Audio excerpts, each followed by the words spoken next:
We need to preserve history because people need to know where we came from. We need to know and understand the love that was put into this building when it was built by Temple Buell, and how much the people that went to this school and utilized this facility, what it meant to each individual family and us as children. We're standing here at the site of the Fruitdale School. This property was originally deeded to Jefferson County School District in the 1880s. And behind me you see a red brick building that was originally designed by noted Denver architect Temple Buell. It was constructed in the 1920s. The yellow brick portion of the building was in the 1950s. This entire property is on the National Historic Register, and it will continue to bear the name Fruitdale when it becomes the Fruitdale Loft Apartments. The city had owned this building for a while. They didn't really know what to do with it because it was becoming difficult to renovate on their own for almost any use. And so they did an RFP, and I saw that. We sent in a proposal and ultimately got selected. And the reason I sent the proposal in is that the original architect for this beautiful building is Temple Buell. And as a young architect, when I was 25 back in the mid-80s, I met him. I asked him to show me around his office, and we talked about architecture. This is his oldest remaining school building, and it's always been really important to me to be able to help restore buildings of this caliber. And knowing that it's Temple Buell's oldest building still standing as a school, of course I had to be involved. It just really spoke to us as a building worth bringing back, and seeing the graffiti and the destruction, it felt like the right thing to try to preserve it and bring it back to what it used to be, which is a pretty grand old building with beautiful brickwork and lovely old windows. This is probably one of the most exciting things that has happened here in the Fruitdale Valley forever. I started in this school in 1955 and went through first grade through sixth grade here. The little cottage house here, when I was here, that was a library, and the books for the most part were donated by the people here in the community. The school was the hub of Fruitdale Valley, and so to see it coming back alive again is exciting.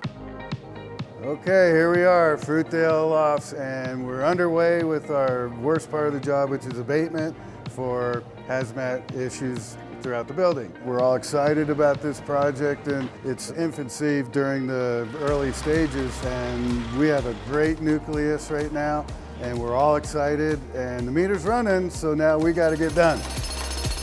We've been in some real extensive demolition, meaning we're saw cutting the concrete floor which is existing to get all our rough in for the plumbing and electrical.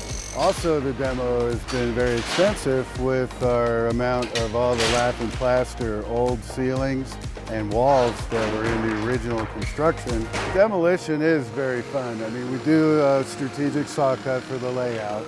And then once we do that, we section it off. And then it's just a lot of guys having a lot of fun with peeling up of the concrete and then excavating the soil.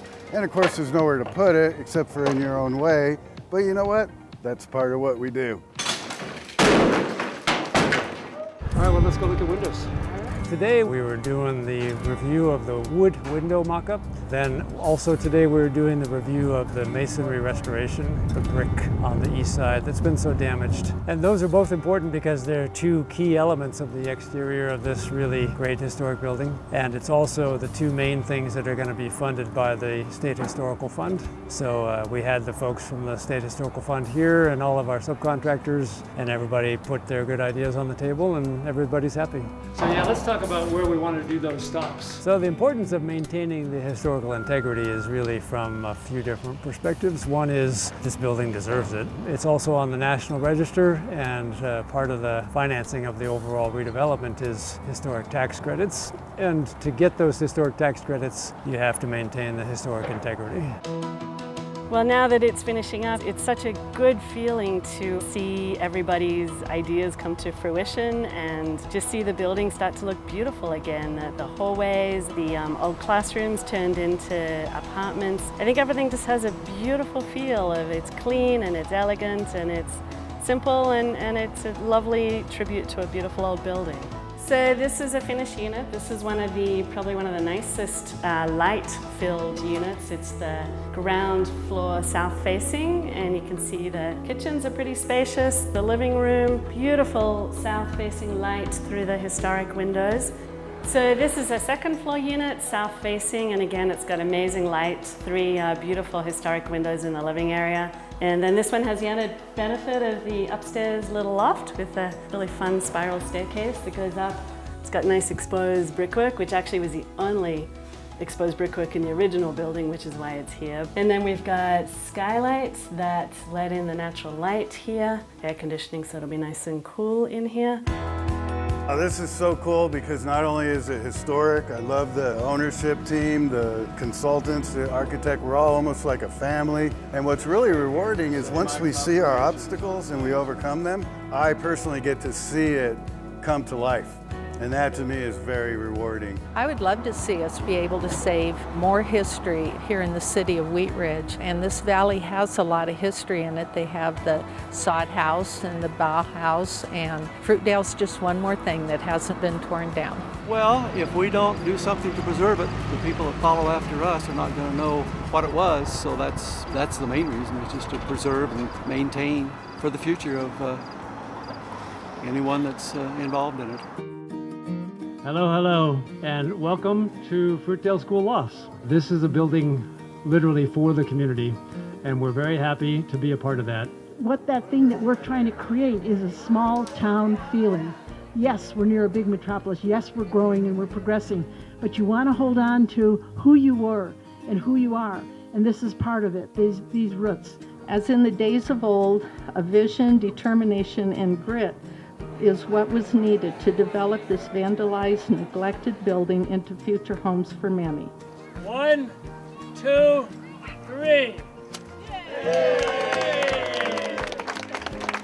This project benefited our economy and our environment in the city of Wheat Ridge. And this is going to be a great location for new families, new friends, and new beginnings for a lot of different people in our area and the Fruitdale area. So congratulations to everybody who was part of this project.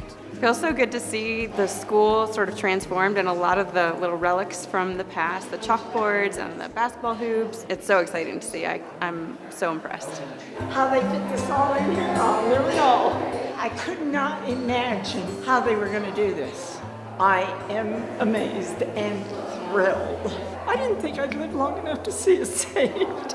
It's a symbol of a community that worked and lived together. You know, to be a part of this has been an exciting adventure because it was more than brick and mortar. It was a home to all of us. So 100 years from today, you will all be invited to another celebration of the Fruitdale Lofts, a home to many that evolved from a one-room school building with a potbelly stove to a building heated by a cold stove furnace to housing that is now heated by solar power.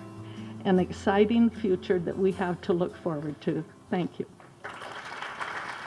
Well, one of the reasons I like doing these kinds of projects is that it really touches people's hearts and souls. There's so many people that went to school here that wanted to see this building saved, and to be able to help the community of Wheat Ridge achieve that just means a lot to us.